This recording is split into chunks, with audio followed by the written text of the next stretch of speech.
Assalamualaikum warahmatullahi wabarakatuh. Pemirsa Delta TV, bagaimana kabar Anda hari ini? Semoga selalu sehat dan senantiasa semangat dalam menjalankan aktivitas di hari ini. Senang sekali rasanya saya Salsakina dapat menjumpai Anda dalam Halo Legislator. Pemirsa, memasuki tahun politik, hingar-bingar politik terasa semakin ketat kompetisinya. Bagaimana proses pemilu menjadi hal yang sangat penting untuk menentukan pemimpin di sosok mendatang. Tentu saja untuk bisa membahas hal tersebut sudah hadir bersama kita, yakni Wakil Ketua 2 DPRD Lampung Tengah dari fraksi Gerindra, Pak Firdaus Ali. Ya. Assalamualaikum Pak. Waalaikumsalam warahmatullahi wabarakatuh. Sehat kabarnya Pak? Alhamdulillah sehat. Alhamdulillah sehat ya Pak ya. Terima kasih sudah diterima di sela-sela kesibukan. Ya, sama-sama. Sama-sama, dan di awal tahun ini sibuk atau justru tidak Pak? Ya, kalau aktivitas kan tetap terus jalan ya. Jadi kesibukan tuh tetap pasti ada dan tinggal bagaimana kita nikmatin aja. Begitu. Iya. Jadi bukan berarti setelah tahun baruan kemarin dari liburan habis itu mulai hal-hal tidak ya, justru malah semakin digenjot semangatnya. Masih tetap terus. Masih tetap terus. Baik Pak, kita tahu bahwa saat ini kan kita sudah memasuki tahun akan terselenggaranya Pesta Demokrasi ya, besar-besaran di tahun 2024. Iya, iya. Untuk di Lampung Tengah saat ini bagaimana? Apakah sudah terasa gemanya kompetitif antara calon? Ya, kontestasi politik suka nggak suka, mau nggak mau, kita sudah mulai mendekati proses pemilu tahun 2024. Jadi gemanya sudah mulai kelihatan ya, semaraknya sudah ada, calon-calon sudah mulai banyak yang turun untuk bersosialisasi kepada masyarakat. Jadi sudah mulai terlihat memasang baliho, ya, bagi-bagi kalender gitu. Oke, baik. Tapi kalau Pak Firdaus sendiri yang dari tahun 2019 ya Pak ya, menjabat hingga saat ini sudah mendekati akhir ya masa baktinya. Sebenarnya di Kabupaten Lampung Tengah ini membutuhkan sosok pemimpin yang seperti apa? Saya rasa gini ya, yang penting adalah bagaimana pemahaman masyarakat itu harus kita edukasi. Jadi kita harus kasih tahu masyarakat bahwa anggota DPRD itu adalah sosok yang bisa selalu berbuat baik untuk masyarakat. Karena setiap orang yang mencalonkan diri sebagai anggota DPRD itu pasti punya niat baik. Bagaimana dia bisa bermanfaat untuk masyarakatnya. Nah, tinggal ya bagaimana dia bisa menjalani dengan sebaik-baiknya sehingga pencapaian daripada program-program yang telah disusun dalam hal pemanfaatan dirinya terhadap masyarakat itu bisa juga dirasakan dengan sebaik-baiknya atau didapat dengan sebaik-baiknya. Jadi niat baiknya saja cukup? Rasanya terlalu general, terlalu umum Pak. Ya, yang pasti kan ada banyak kiat dari masing-masing calon. Jadi bagaimana dia bisa populer, kemudian bagaimana dia bisa menunjukkan kebaikannya kepada masyarakat. Karena bagi saya politik itu berjalan dari dua sisi. Bagaimana dia proses pencapaian politiknya bisa tercapai. Yang pertama adalah bagaimana dia bisa dikenal oleh masyarakat. Baik dia secara pribadi ataupun bagaimana dia membawa partainya supaya semakin terkenal di masyarakat. Kemudian bagaimana masyarakat itu mengetahui bahwa calon ataupun partainya itu selalu membuat sebuah kegiatan yang mana kegiatan itu bisa bermanfaat untuk masyarakat pada umumnya. Ya, jadi bagaimana bisa dia terkenal, kemudian yang kedua bagaimana dia bisa menjadi orang yang baik itu tadi. Menjadi orang yang baik, karena kebaikannya itulah yang menjadi dikenal oleh masyarakat. Iya. Oke, luar biasa menarik. Tapi bagaimana saat ini kita lihat bahwa banyak sekali yang maju itu justru datang dari generasi milenial, anak-anak muda. Percaya tidak Pak bahwa masa depan sebuah daerah atau negara ini terpercayakan oleh generasi yang mungkin secara pengalaman belum jauh? Menurut saya adalah bagaimana pembelajaran dia dalam hal proses pelaksanaan dia dalam menjalankan politik. Jadi usia bagi saya adalah bukan merupakan suatu faktor yang menjadi faktor khusus sebagai kriteria terbaik bagi calon anggota DPRD. Tapi bagaimana nanti dia bisa mengimplementasikan tujuan dia dalam berpolitik itu kepada masyarakatnya. Jadi kalau nanti mereka sudah jadi dan atau saya kembali jadi sebagai anggota DPRD, kita kan pasti ada pendidikan-pendidikan politik, kemudian ada pendidikan-pendidikan tentang bagaimana mengelola keuangan daerah, memanajemen daripada daerah di tempat dia menjadi anggota DPRD. Jadi di sini sepenuhnya Bapak Firdaus mendukung saja jika ada anak muda yang berani Ya. untuk masuk khususnya di legislatif.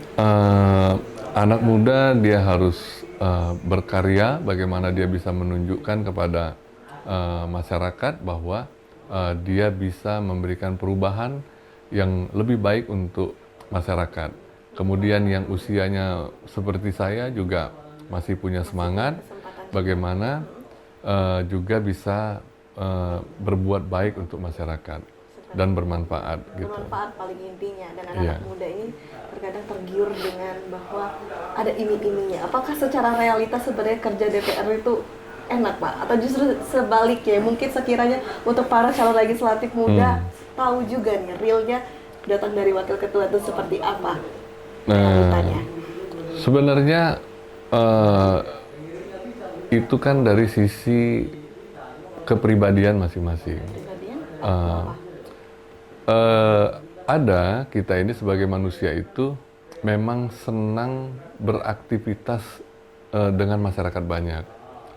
Kemudian sosialis, ya kan. Kemudian dari kegiatannya itu ada efek yang mana bisa memberikan kontribusi pemanfaatan atau pengembangan yang bisa dirasakan ataupun diterima oleh masyarakat. Nah, jadi kita ini memang unik ya, manusia itu kan ada yang memang dia menikmati proses perjalanan hidupnya yang seperti itu. Bagaimana dia bisa selalu berbuat untuk masyarakat, bagaimana dia bisa selalu bermanfaat untuk masyarakat. Jadi ini yang perlu sama-sama diketahui, bukan kita saling menggurui atau saling mengajarkan, tapi paling tidak kita berbagi bagaimana tugas, fungsi, dan wewenang pokok daripada anggota DPRD itu. Jadi anggota DPRD itu tidak seperti kita melamar pekerjaan, tapi ada beban tanggung jawab besar yang juga harus menjadi amanah antara kita dengan masyarakat tempat daerah pemilihan kita yang harus selalu dapat kita perbuat terhadap masyarakat yang memilih kita yang pasti. Kemudian ya walaupun dia tidak memilih kita, yang penting dia adalah masyarakat Kabupaten Lampung Tengah, dia menjalankan fungsinya agar bisa bermanfaat itu tadi. Gitu. Jadi relatif juga berat Iya. atau ringannya itu tergantung dari pribadi ya. Ya. Baik, Pak Firdaus, nanti kita lanjutkan kembali perbincangan kita. Dan Ya, untuk siap. pemirsa, jangan kemana, tetap di Halo Legislator.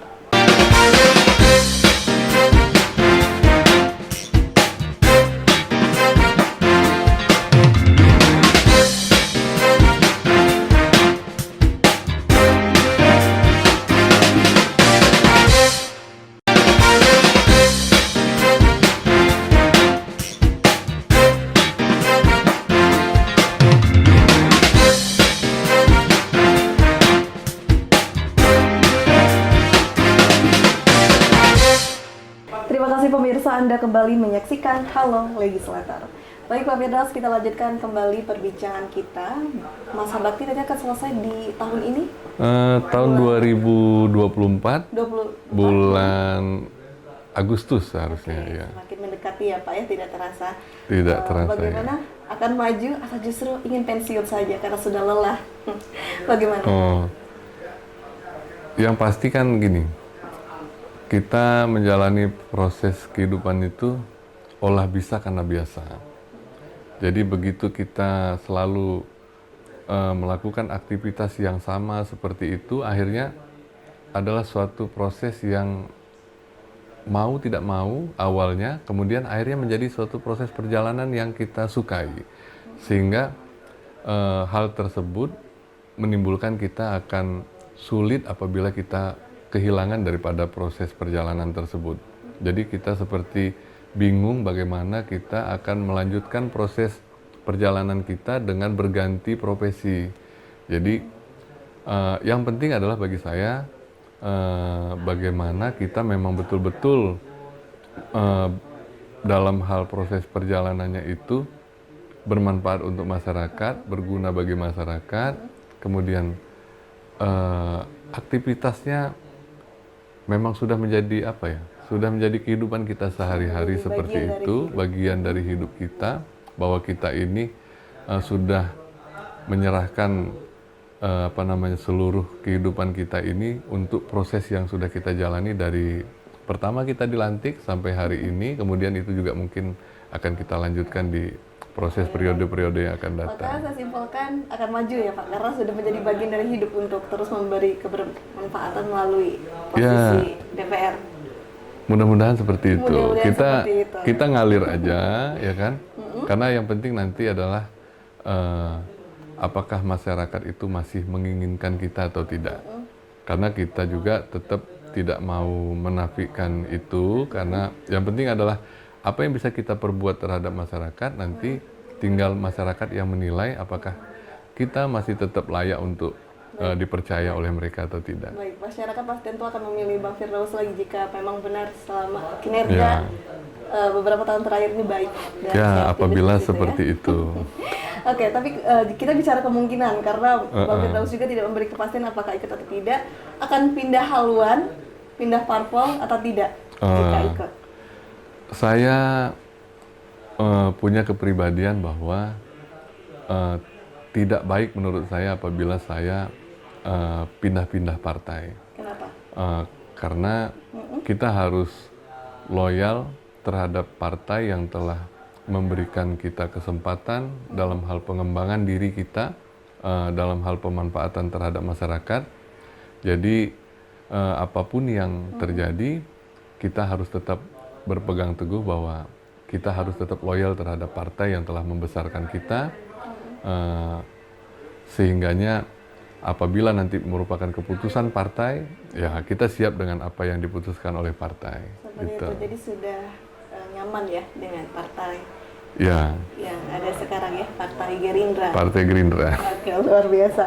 Lalu visi misi apa sih Pak nanti yang akan ditawarkan? Apakah sudah terpikirkan atau belum? Belum jauh sebelum itu program yang akan dibawakan nanti. Ya, kalau secara jargon partai kita itu bagaimana kita bisa memenangkan Prabowo sebagai presiden, kemudian Partai Gerindra itu bisa dimenangkan oleh wilayah kita masing-masing. Dan doanya pasti juga harapan dari seluruh kader Partai Gerindra bagaimana Prabowo menjadi presiden itu dapat terjadi, dan kemudian kemenangan Partai Gerindra itu bisa kita raih di tempat kita masing-masing. Oke, di tahun 2024 apakah giat-giat yang sudah dilakukan sejak dini saat ini sudah dilakukan? Ya, jadi kita sudah banyak membangun komunitas-komunitas. Jadi ada komunitas yang mana itu menjadi keluarga binaan. Jadi keluarga binaan Firdaus Ali, keluarga binaan Partai Gerindra, sehingga hubungan silaturahmi, hubungan kekeluargaan, kemudian simbiosis mutualisme antara saya dan Partai Gerindra terhadap kelompok dan komunitas-komunitas itu bisa tetap terus terjalin dan dirasakan oleh masing-masing kedua belah pihak, yang mana ada saling bermanfaat antara Firdaus Ali dan Partai Gerindra terhadap kelompok dan komunitas tersebut. Kemudian begitu juga kelompok tersebut ada manfaatnya juga untuk namanya Partai Gerindra dan Firdaus Ali. Itu yang selalu kita tanamkan dalam pola pikir pertemanan dan persaudaraan kita dengan mereka. Itu ya, silaturahmi, tidak sampai melakukan kampanye terselubung yang Ya. pilih saya, harus pilih saya. Ya. Tidak ya Pak, tidak Tidak. sejauh itu, tidak boleh juga. Jadi kita bukan produk instan, tapi kita juga tetap terus memperjuangkan daripada perintah partai ataupun tugas partai. Setelah kita menjadi anggota DPRD, kita tetap terus melakukan pembinaan-pembinaan terhadap masyarakat yang terbentuk oleh kelompok-kelompok yang sudah kita bangun dari awal itu. Seperti itu. Iya. Saya ingin tanya nih mengenai salah satu isu yang juga akan selalu dikaitkan ketika kita berbicara mengenai parpol, pencalonan lainnya adalah money politik. Apakah Partai Gerindra termasuk yang harus memasang sekian demikian rupa untuk bisa masuk sebagai pencalon atau justru tidak bersih dari akan hal money politik? Ya, kalau itu saya rasa kita sudah tahu bahwa itu sudah diatur oleh aturan perundang-undangan bahwa yang namanya money politik itu adalah suatu pelanggaran. Tentunya. Tapi kita melihat bahwa PKPU itu telah memberikan poin-poin berkenaan dengan proses yang dapat dilaksanakan atau kiat yang dapat dilaksanakan oleh calon anggota DPRD, bagaimana itu bisa mengena kepada masyarakat. Salah satu contohnya adalah kita membuat sebuah contoh surat suara. Kemudian kita diperbolehkan untuk membuat stiker, kita boleh membuat mug. Kemudian kita bisa atau merchandise ya, merchandise yang itu dilegalkan oleh PKPU. Jadi saya rasa yang penting adalah sisi pertemanan, sisi persaudaraan yang dibangun sehingga ya tidak semua itu dinilai dengan itu jelas diatur. Ya. Tapi Partai Gerindra tidak ada ya mahar politik yang harus diserahkan. Ya kalau kita secara instruksi bahwa kita harus ikut dengan amanah yang sudah diatur oleh peraturan pemerintah dan PKPU. Oke, nanti kita lanjutkan kembali, Pak Ya, Firdaus. siap. Dan untuk pemirsa, jangan kemana-mana, tetap di Halo Legislator.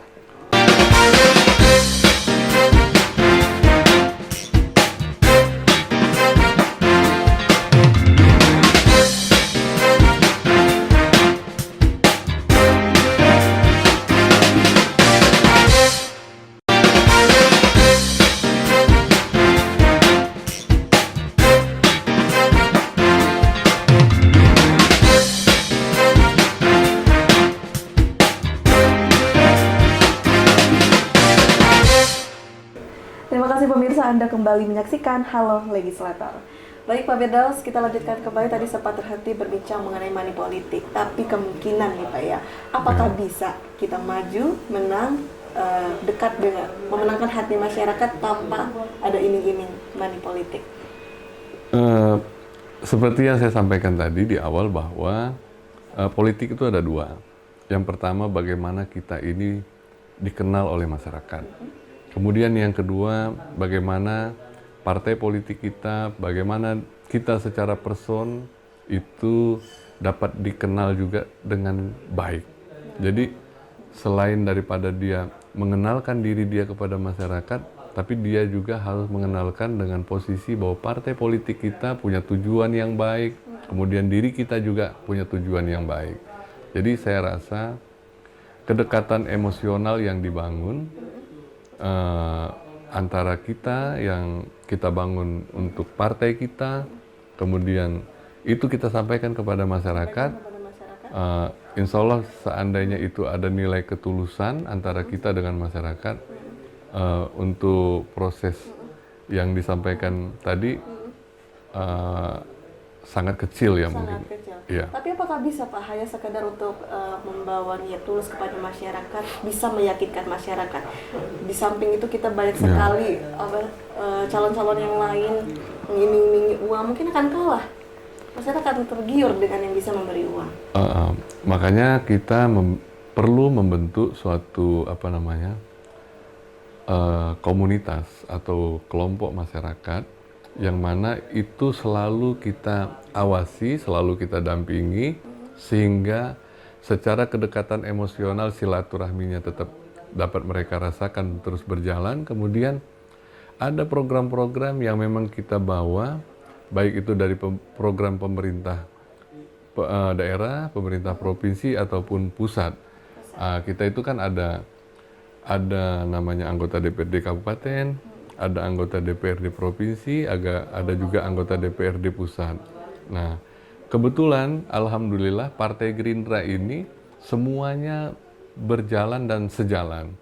Program dari pusat itu disalurkan kepada masyarakat kita di Kabupaten Lampung Tengah, itu melibatkan juga anggota-anggota DPRD-nya kemudian melibatkan daripada struktur-struktur PAC dan ranting, sehingga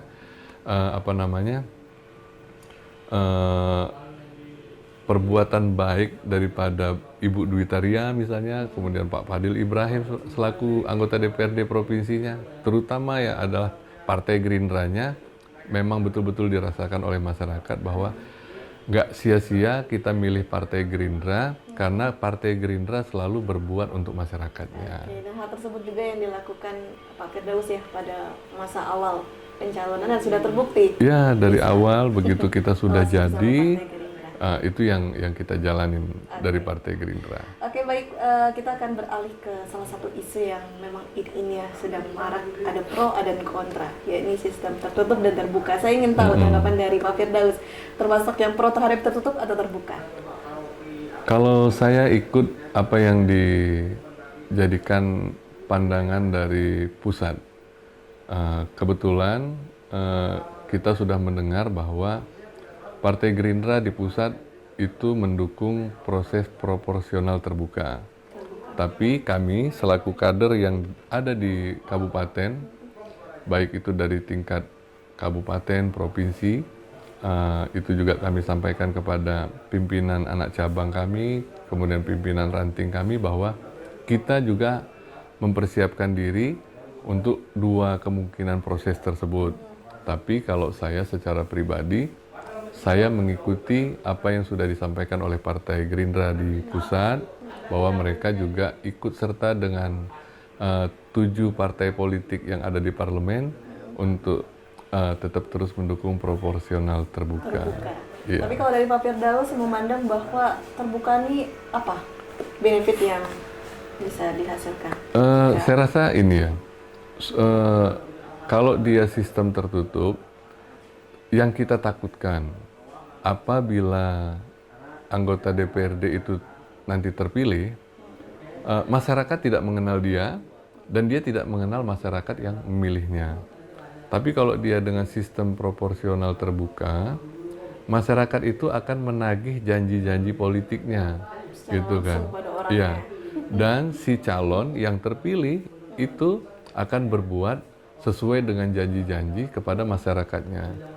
Gitu. Seperti itu. Jadi masyarakat itu bisa langsung tahu siapa yang akan dipilih juga. Iya. Apakah dia betul yang dapat dibanggakan ataupun dipercaya oleh masyarakat. Itu. Tapi jika memang benar akan dilaksanakan sistem proporsional tertutup ini, ada tidak Pak yang diuntungkan kalau dari analisa Pak Firdaus dari Wakil Ketua DPR? Kalau dia sistem tertutup, saya rasa adalah bagaimana proses pemilihan itu jadi lebih efektif. Hanya memilih partai politiknya saja. Akan mengurangi kos juga tentunya dalam menjalankan demokrasi, karena lebih efisien. Kalau efektif. Kos biaya saya rasa, Sama-sama. kalau dia efisien, menurut saya juga tetap sama. Hanya dia lebih efektif saja dalam proses pemilihannya. Hanya dari segi itu saja ya? Iya. Selebihnya tetap pro terhadap terbuka ya Pak? Iya, tetap terbuka. Baik, Pak Firdaus, tidak terasa kita sudah di penghujung acara. Sekiranya mungkin ada yang ingin disampaikan untuk pemirsa yang sudah setia menyaksikan kita dari awal hingga akhir. Baik, Assalamualaikum warahmatullahi wabarakatuh. Saya Firdaus Ali, Wakil Ketua 2 DPRD Kabupaten Lampung Tengah dari fraksi Partai Gerindra, mengajak kepada seluruh masyarakat Kabupaten Lampung Tengah agar kita dapat bersama-sama mensukseskan pemilu tahun 2024. Partisipasi dari seluruh masyarakat di Kabupaten Lampung Tengah semoga bisa menjadikan pemilu legislatif yang aman, nyaman, damai, jujur, dan adil untuk kebutuhan dan kemaslahatan di Kabupaten Lampung Tengah. Wassalamualaikum warahmatullahi wabarakatuh.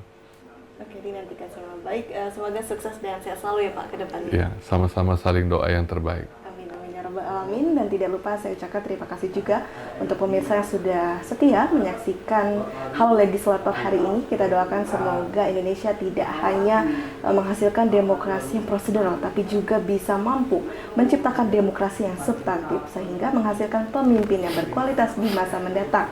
Saya Salsa Gina, mewakili kru yang bertugas hari ini pamit undur diri. Wassalamualaikum warahmatullahi wabarakatuh. Sampai jumpa.